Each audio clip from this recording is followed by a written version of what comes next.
estar con nosotros. Hola, Francisco Leturia, gracias por estar con nosotros. Quiero partir contigo, Marisa, porque acá hay varios elementos que configurar. ¿Es este pronóstico respecto de si la podemos o no traer de vuelta? Digo, la podemos como país, como Estado, ¿no? ¿Está reservado? Reservado que no se pueda No, señalar. reservado en el sentido de que no sabemos si efectivamente se va a poder concretar o no. Bueno, eso obviamente no lo sabemos. Lo que tiene que pasar es un proceso que es necesario hacerlo, no es inmediato, no es una orden de captura que se traiga inmediatamente a Chile. Pero lo importante aquí es dos cosas que me parecen relevantes señalar. Primero, que Karen Rojo fue condenada por nuestros tribunales de justicia, ¿cierto? Con todas las instancias, con un debido proceso. Por lo tanto, aquí ya no hay un principio de inocencia, ¿cierto? Aquí hay una persona condenada por fraude al fisco.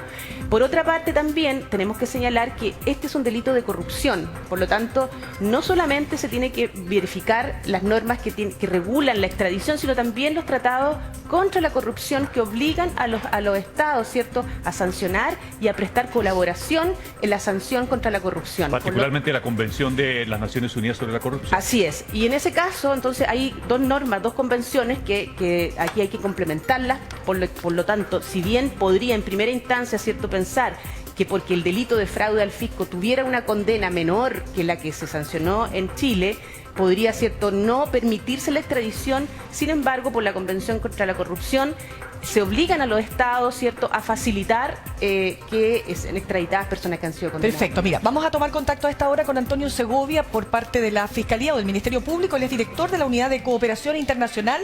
Antonio, ¿qué tal? Gracias por estar con nosotros esta mañana. Preguntarle, para partir conversando, ¿qué elementos hay de peso para lograr efectivamente con un país donde no hay tratado de extradición, precisamente lograr que aquello ocurra? Hola, muy buenos días. Bueno, a ver, lo primero es señalar que la ausencia de tratados bilaterales de extradición no impide en ningún caso que se produzca una extradición. Claro, pero lo hacen Antonio,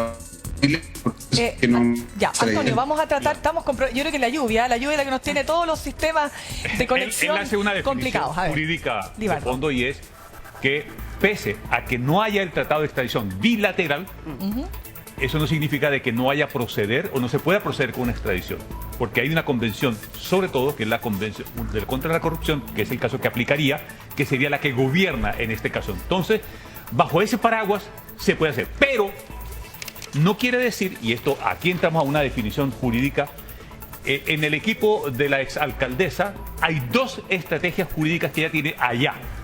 La primera es, ¿cuál va a ser el equipo que está definida para hacer para enfrentar la extradición? Y la otra del asilo político. ¿Las dos cosas pueden ir paralelas? Absolutamente sí, a la luz de las leyes de Países Bajos. Las dos cosas pueden ir paralelas. ¿En dónde va a estar el rigor para que proceda una y la otra? En el caso de la justicia va a depender los argumentos que se le entreguen para la valoración. Fue condenada. Pero para el caso del asilo político, que es donde va a ser la madre de todas las batallas, ¿por qué? Porque ella va a argumentar que esa sanción que le impusieron en Chile, eso lo dirá ella como estrategia jurídica, es que no es proporcional, es sobredimensionada.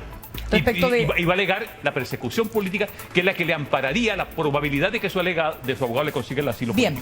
Bien, queremos nuevamente, mientras mejoramos la conexión con Antonio Segovia, vamos a retomar el contacto con Roberto Soto. Él fue concejal de la UDI precisamente en los momentos donde se gestó toda esta operación que termina condenándola por fraude al fisco. A ver, Roberto, quisiera pedirle que nos ayude a entender cómo es que esto ocurrió, porque siempre, indefectiblemente, al menos yo, nos preguntábamos acá también, cómo una persona con la trayectoria que ella tenía política, con las capacidades, ¿no es cierto?, profesionales, en fin, iba a cometer un acto de esta naturaleza a sabiendas de que esto podía salpicarle en la cara, como finalmente ocurrió. Entonces, quiero entender por qué cree usted que la exalcaldesa Karen Rojo finalmente se vio involucrada en este hecho.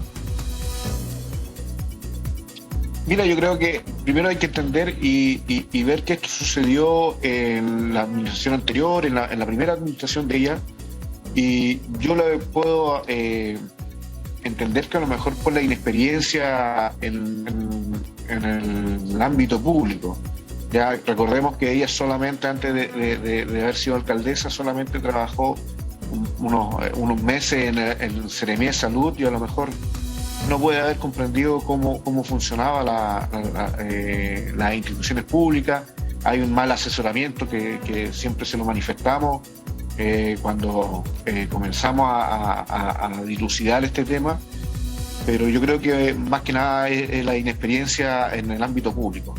Pero espéreme, para entender bien, Roberto, ¿usted diría que entonces ella actuó sin dolo? O sea, ella no tenía la intención de defraudar, se vio, porque esa es la argumentación que ella siempre ha dado, que ella se vio mezclada en un asunto del cual ella no era parte, ella no había hecho esta planificación, hablemoslo así, ¿no es cierto?, para quedarse con estos fondos que iban en favor de su propia campaña de imagen, ¿no?, comunicacional. ¿Eso es lo que usted está diciendo?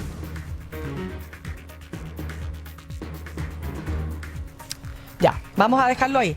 Sí. No puedo juzgar si puede haber elección o no. Yo creo que en el conocimiento de la administración pública a lo mejor pasa por ahí, ¿no? más que de la intención o no. Ya, a ver, espéreme un poquito, le vamos a preguntar a Francisco Leture, presidente del Consejo de la Transparencia. Francisco, ¿se puede argumentar más allá? Aquí hay una cosa juzgada, que hay una resolución judicial que determinó efectivamente el delito de fraude al fisco, pero quiero saber, desde su punto de vista, ¿cómo se puede configurar un hecho así? Porque yo insisto, la corrupción, si bien es cierto, está latente en todos los organismos del Estado, partiendo por ahí, pensar en una persona que puede finalmente pagar con cárcel un acto de esta característica, claro, uno se imagina qué pasa por la cabeza de esta persona. Entonces, desde lo que usted ha visto en el caso de Karen Rojo, ¿cómo se explica este hecho? Mira, nosotros llevamos muchísimo tiempo diciendo que en el mundo municipal hay y han habido muchos espacios para las malas prácticas, para el mal uso de recursos, para los relajos en general. Cosas que se han hecho desde mucho tiempo y con muy pocas posibilidades de fiscalización. Entonces, ha habido un cierto acostumbramiento a malas prácticas y donde muchas veces quienes están involucrados transgreden la ley pensando en que nada va a pasar. Creo que una de las buenas noticias de este caso es que ese cerco se empieza a estrechar y ya las cosas que antes se podían hacer, porque como te digo, había muchos recursos y muy poca fiscalización, mucho recoveco, hoy día ya se están deteniendo. Ahora, en el caso particular de la extradición, yo creo que no hay que ser ingenuo. A ver. Si alguien escoge un país entre 200 países que existen... O sea, como Alberto Chan, que eligió Malta. Exacto, no lo y asesorado por buenos abogados, no lo va a hacer para facilitar su proceso. O sea, ¿usted lo ve difícil que pueda venir? Yo creo que si eligió un país es porque no era el país que era más fácil para lograr la extradición. Si ya se está arrancando, si ya está en fuga, es obvio que no va a elegir un país donde va a volver inmediatamente. Por lo tanto, también el pronóstico es reservado. Esa fue una elección estratégica, pero de todas maneras la señal en Chile ya se está dando y todos los alcaldes y toda la gente del sector público sabe que cosas que se podían hacer en el pasado, hoy día ya no se pueden hacer. Y otra cosa que es importante, y es que en el sistema penal el estándar de prueba es muy alto. Probar algo es muy difícil. Además, la gente hace un montón de piruetas para que las cosas queden bastante ocultas. Siendo el estándar de prueba probar algo más allá de toda duda razonable, ese es el estándar que hay que hacer, más allá de toda duda razonable. A veces los fiscales eligen un caso y dejan abandonados mucho más, no estoy diciendo que esto sea, pero porque un caso genera el precedente y da la misma sanción que todos los demás. Entonces no hay que pensar que solamente esto es más complejo. A raíz del análisis de este caso propiamente tal, cuando Libardo y hemos dicho también acá en la estructura lo que está pasando o lo que podría pasar, esta idea de que en Chile se me juzga de una forma injusta porque es una condena exagerada para lo que pasa en relación a otros países como Países Bajos, donde solamente esto sería una multa. Esa es como la sensación que está quedando también en el ambiente, porque sería parte del plan de ella, ¿no? Decir, oiga, ustedes acá, por esto mismo, me harían pagar una multa, miren lo que me hicieron en Chile, me están condenando a 5 años de cárcel. ¿Cuál es tu visión de eso? Pero no te pregunto tanto desde el punto de vista técnico si corresponde o no, sino en Chile estamos exagerando, porque esto también se dio por un cambio que hicimos acá para mejorar nuestra legislación en contra de este tipo de actos. Entonces, exageramos, corrimos demasiado el cerco, se nos pasó la mano. ¿Tienen algo razón, Karen Rojo? ¿O simplemente en Países Bajos es distinto, ¿no? Mira, yo creo que lo primero que hay que tener claro es que toda persona que es acusada y condenada por un caso de corrupción va a decir que hay persecución política, que es el patriarcado, va a decir alguna cosa por el estilo. Es normal, yo no me esperaría otra cosa. También es cierto que en Chile también durante mucho tiempo hicimos vista gorda, no se han condenado todos los casos que deberían haber sido condenados, y esto está desde el financiamiento de la política hasta muchísimas cosas más, y todos lo sabemos. Lo que no es una buena excusa, me parece a mí, para decir... Pero por lo tanto, ¿para qué se está victimizando ella ya en Países Bajos? No he visto ninguna persona que haya sido condenada por corrupción que no diga que es persecución política o que hay otras razones de fondo. Queda súper claro. Sí, pero, Marisa, espérame un ratito porque queremos también tomar contacto con otro concejal que es actual concejal del Consejo Municipal de Antofagasta, Camilo King. Camilo, ¿qué tal? Buenos días. Hola, buenos días. Camilo Kong. Ah, perdón, tenía King es Kong. Muy bien. Camilo, a ver, me gustaría preguntarle sobre todo lo que estamos hablando acá, porque ya sabemos que ella estaba en Países Bajos, ¿no es cierto? Sabemos la historia, fotografiada, aparentemente no se estaba escondiendo, eligió un país, como dice muy bien Francisco Leturia, específicamente diseñado para lograr que si se establecía la extradición iba a ser difícil porque no hay convenio de extradición. Quiero saber, de lo que usted recuerda de la alcaldesa, ¿es tan fría como para pensar en todas estas estrategias, todas estas tácticas? ¿O es la desesperación para no finalmente ir a la cárcel la que la lleva a esto? No, yo creo que detrás de esto hay una estrategia, por supuesto, y que debe haber sido planificada en los distintos escenarios que se podían dar desde hace mucho tiempo. O sea, recordemos que ella tenía una defensa que no era para nada barata, era una defensa bastante costosa. No voy a entrar más allá porque obviamente no conozco de la forma en que ella ha financiado esa defensa, pero sin duda que le debe haber presentado diversas acciones que hacer en el caso de que se diera este escenario. Entonces, no, yo creo que aquí hay deliberadamente una búsqueda de, por un lado, victimizarse, generar dentro de la opinión pública también esta idea de que hay una persecución política, que en algunos casos les puede dar resultados. Para muchos que entendemos que esto es más profundo que eso, sabemos que no es así. Pero no, yo sinceramente creo que aquí hay un conocimiento de hacia dónde ir, cuántos, etcétera, claro. O sea, hay una fría planificación, que es lo que entendemos. Vamos a tomar contacto nuevamente con Mariana Díaz, que es precisamente allá, en Holanda. ¿Dónde está Karen Rojo, Mariana? Sí, hola, buenos días, ¿cómo están?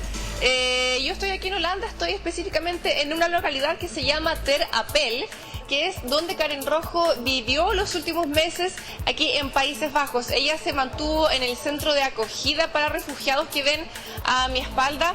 Su intención era obtener el asilo político aquí en este país, situación que finalmente no se concretó, ya que la detuvieron aquí en el centro ayer en la madrugada acá en Países Bajos, y ahora ella se encuentra recluida en la cárcel de Rotterdam a la espera de que comience la primera audiencia en este proceso de extradición. Eso debería ser en unas 6 u 8 semanas más, así que por ese tiempo ella va a estar detenida, como les comentábamos, en la cárcel de Rotterdam, en una sección donde no estaría con los otros presos, estaría en una sección para personas que están justamente a la espera de que se concluya un proceso aquí en Países Bajos. Díganme. Mariana, un gusto saludarte, Libardo Buitrago.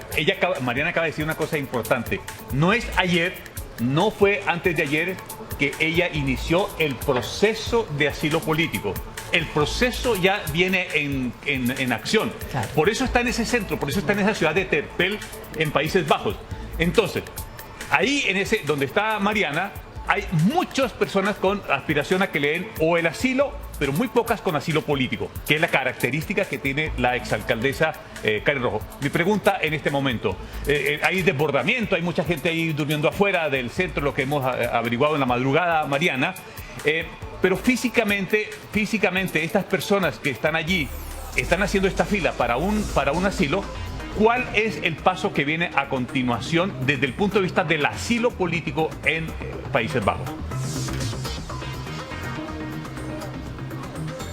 A ver, las personas que están acá afuera, digamos que la situación que se ve ahora con gente durmiendo en la calle, con gente esperando acá, llevan semanas, me cuentan al menos un par de semanas esperando, no es usual, no suele verse esto en tiempos normales, pero están colapsados ya que han llegado muchísimos refugiados de Ucrania especialmente. Los que están aquí afuera están esperando obtener una entrevista con la policía para que la policía evalúe si pueden pasar a la primera fase de la solicitud de asilo, y durante esa primera fase ellos podrían entrar efectivamente al centro que ven aquí a mi espalda y estar ahí, permanecer ahí por el tiempo que dure toda la evaluación para ver si son sujetos de que deberían tener el asilo político en este país. Karen Rojo, cuando llegó acá, llegó en un momento claramente distinto, donde no había el colapso que se ve ahora, por lo que ella seguramente pudo ingresar de manera bastante expedita a este sitio, a la espera de que de tener esta entrevista con la policía. Mariana. Entrevista que finalmente, como les comentábamos, no se concretó, ya que fue detenida antes de que eso sucediera, en cuestión de días antes de que sucediera esta entrevista. Mariana, de lo que tú has podido investigar, reportear, uno ve ese sector, vemos lo que está a tus espaldas, ¿no es cierto? Y claro, es un lugar donde llegan los inmigrantes en condiciones, supongo, digamos, no es un hotel, no están en un hotel de 5 estrellas, estamos de acuerdo. Probablemente son estándares de países desarrollados, lo que ustedes quieran, pero son centros de refugiados o de inmigrantes, ¿no? Que quieren lograr ser ingresados a los países, etcétera. ¿Karen Rojo habría estado en esas condiciones o habría estado en otra? ¿Habría estado viviendo en la casa de alguien si fue a Ámsterdam de paseo? Es que por eso pregunto, porque uno tiene... Aquí se han tejido muchas historias, pero de lo que tú sabes, ¿en qué condiciones estaba realmente viviendo Karen Rojo? Claro, no, lo que pasa es que este es un centro famoso también por las condiciones en las que viven las personas que se encuentran aquí adentro. Los que están esperando para obtener esta entrevista que les digo, viven en unas habitaciones, digamos, en unos departamentos que se encuentran aquí, donde caben 8 personas más o menos, con todas las comodidades necesarias, con baño, con cocina, con todo. No son carpas, no es como un centro de acogida que nosotros nos pudiéramos imaginar. Es una verdadera residencia, casi un condominio aquí adentro. ¿Les dan la comida también, Mariana? Podía salir cuando quería. De hecho, hay gente la que está viviendo aquí, claro, dan la comida aquí, dan todo. Y hemos visto gente que entra, que sale libremente, por lo que ella también podía hacerlo. De hecho, se vio en Ámsterdam. La vieron también paseando por acá, por esta localidad, por lo que ella podía salir cuando quisiera, y adentro se encontraba en condiciones bastante buenas. Y son casas donde viven 8 personas, les comentaba, con todas las comodidades para poder permanecer el tiempo necesario en este lugar. Lo que vemos ahora, esta gente que está acá en el suelo esperando, es una situación que nos comentan que es inusual, ya que el centro se encuentra colapsado por estos días. Mariana, estamos viendo precisamente al costado izquierdo de la pantalla las condiciones de este centro de refugio, que claro, efectivamente son con un alto estándar en comparación, como bien dices tú, con otros centros de refugiados en otras partes de Europa, que claro, son en situaciones mucho más complejas. Pero quiero preguntarte, ¿qué se necesita para entrar? Porque tú llegas y dices, soy perseguida política, y tan simple como eso, ¿o no? No, hay que acreditar, hay que presentar la documentación necesaria que pueda seguramente atestiguar esto. Nosotros no tenemos la certeza de qué fue lo que presentó Karen Rojo. Sabemos que ya tiene 2 abogados acá en Holanda, un abogado especializado en extradición y otro justamente en asilo político. No sabemos con certeza cuáles fueron las documentaciones o cuál fue lo que ella justamente le presentó para poder ingresar a este centro, pero seguramente contó con la ayuda de estos 2 abogados. Lo que les piden, eso sí, a las personas que están acá es que cuenten su historia, es que cuenten por qué huyeron del país en el que están. Acá hay mucha gente que viene, por ejemplo, de África. Habían muchos nigerianos a los que les preguntan por qué están acá. Ellos llegaron a Europa en su mayoría siendo víctimas de trata de seres humanos. Entonces les preguntan esto, les piden que con fotos, videos, comprueben la situación en la que se encuentran para poder refugiarlos aquí. Claramente no es esa la situación de Karen Rojo, pero como les digo, no tenemos la certeza precisa sobre qué fue lo que ella presentó para poder ingresar hasta este lugar. Estamos con Mariana Díaz, directamente de la ciudad de Terrapel, en donde funciona un centro de asilo. ¿Qué es esto? Esto es una institución que tiene Países Bajos, en donde Terrapel es una de las que ellos asignan para esta función. Las personas que van a Países Bajos y que tienen la idea expresa de asilarse, lo que hacen es, se lo manifiestan a las autoridades y las autoridades de Países Bajos les asignan el centro de... ¿Pero qué significa asilarse? Porque no es lo mismo que ser migrante. No, para nada. Por eso, pero ¿qué? No, asilarse es presentar ante una nación condiciones y características de que en su nación una persona está siendo expulsada por situaciones económicas, políticas, religiosas, étnicas y culturales. Pero hay la variable política. Lo que pasó con Ricardo Palma Salamanca, por ejemplo, en el caso del crimen del senador Jaime Guzmán. Ahora, o sea, él argumentó razones políticas de persecución y dijo además, siendo un caso completamente distinto, por favor, hacemos la separación al tiro, pero él dijo que en Chile no estaban dadas las condiciones para un juicio justo. Y estamos hablando de condiciones en democracia, no estamos hablando de las condiciones en una dictadura. Entonces, ahora, no deja de ser importante mencionarlo. Cuando se hace eso, las autoridades locales, de Países Bajos, le asignaron a Karen Rojo este centro. Ella fue allá. Desde el momento en que pisó la puerta del centro, ella inició el trámite de asilo político en esa nación.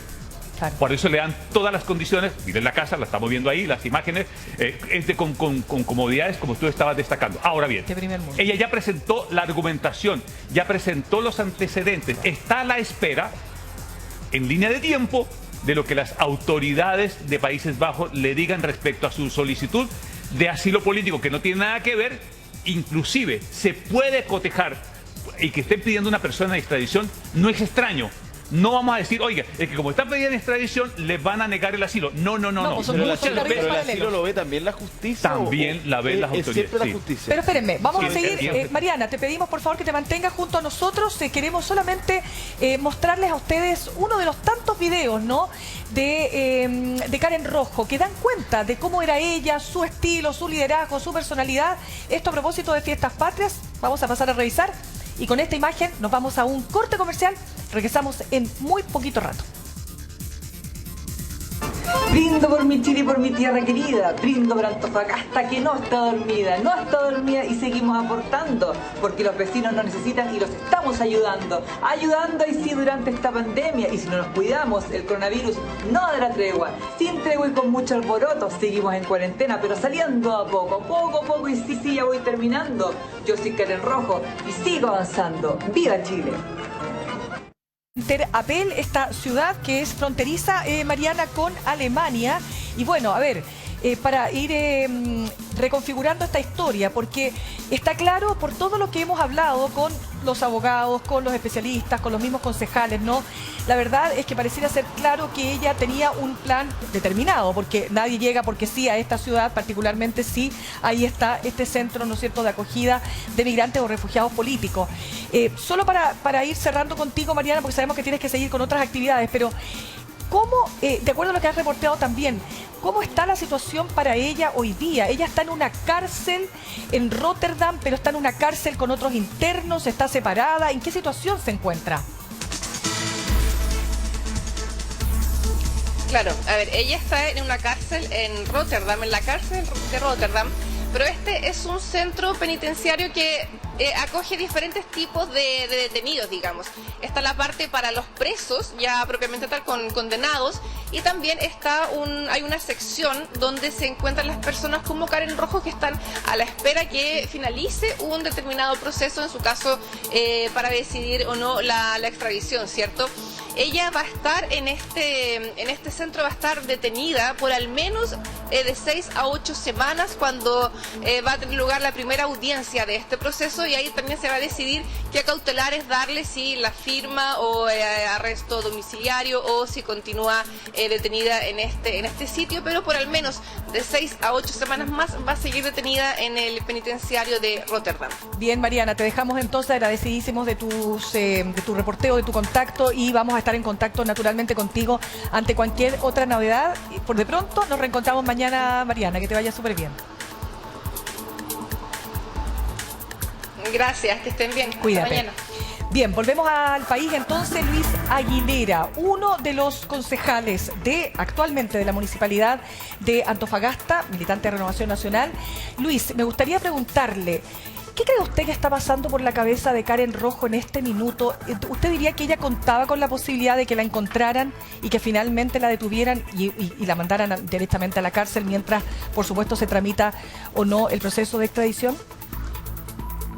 Sí, Maritza, no tengo dudas que esto estuvo planeado. Recuerdo Mirna, que ella fue condenada, y en los meses que hizo un juicio de nulidad de esta condena, no tengo absolutamente ninguna duda que pudo haber planeado la posibilidad, ¿cierto?, de fugarse. Recordemos que Holanda no lo elige por casualidad. Ella es muy astuta e inteligente y siempre ha estado bien asesorada. Yo creo que efectivamente hoy día el plan que tiene parece de película, porque efectivamente podría llegar a comprobar ella a los jueces de Rotterdam que efectivamente está en una situación, digamos, de víctima de una persecución, aunque no pienso que sea el caso, pero efectivamente lo podría llegar a ser, porque a lo menos llama la atención que en su caso haya sido condenada, ¿cierto?, con cárcel efectiva, y hay otros casos de otros alcaldes a nivel nacional que no han tenido la misma sanción. Lo comentábamos ayer, de hecho. Y ella está, en razón de esto, apelando, ¿cierto?, a poder tener un asilo político allá en Alemania. Ya, Luis, una sola pregunta. ¿Qué tan astuta y qué tan inteligente? Ella está ha fichado 2 abogados, un abogado experto en migraciones o refugiados, ¿no es cierto?, y otro abogado experto en extradición, si es que no me falla la memoria respecto del primer abogado. Entonces, todo eso requiere recursos. ¿De dónde sale la plata? ¿Cómo paga todo eso? ¿O lo hacen ad honorem estas personas? No sé, una información que usted no tiene por qué saber, pero son preguntas que también nos hacemos acá, ¿no? Bueno, eso siempre nos ha llamado la atención, ¿no? O sea, hoy día está como refugiada, ¿cierto?, buscando asilo político, pero acá vivía en uno de los sectores más acomodados de Antofagasta y en muy buenas condiciones. No sabría cómo contestarte esa pregunta, pero sin embargo sí, no tengo absolutamente ninguna duda que esto siempre estuvo planeado. Sí me gustaría referirme al respecto de que considero que en lo concreto nunca ha existido una persecución política. Lo comentábamos ayer. Acá hubo una causa que se tramitó en los tribunales regionales electorales, paralelo al Ministerio Público, que la sanciona antes inclusive que el Ministerio Público, con la destitución de su cargo por 5 años de cargos públicos. Y ese requerimiento fue presentado de manera transversal por diferentes personas independientes, personas de partidos de centro-izquierda, personas de partidos de centro-derecha. Entonces, finalmente acá lo que siempre hicieron los concejales, hicimos, ¿cierto?, porque estuve también en esa causa, fue el trabajo en materia de fiscalización que nos correspondía por ley. Sí, Luis, solamente le quiero hacer un alcance porque nosotros en alguna oportunidad hablamos con una persona cercana a ella y decía que el lugar donde vive o donde vivía Karen Rojo en Antofagasta tampoco es que es imposible para un profesional de las características que ella tiene, ni siquiera para una persona que ocupaba el cargo de alcaldía. O sea, no estamos hablando que vivía en Beverly Hills, para ponerlo así bien en concreto, para poner las cosas también en su lugar, Luis.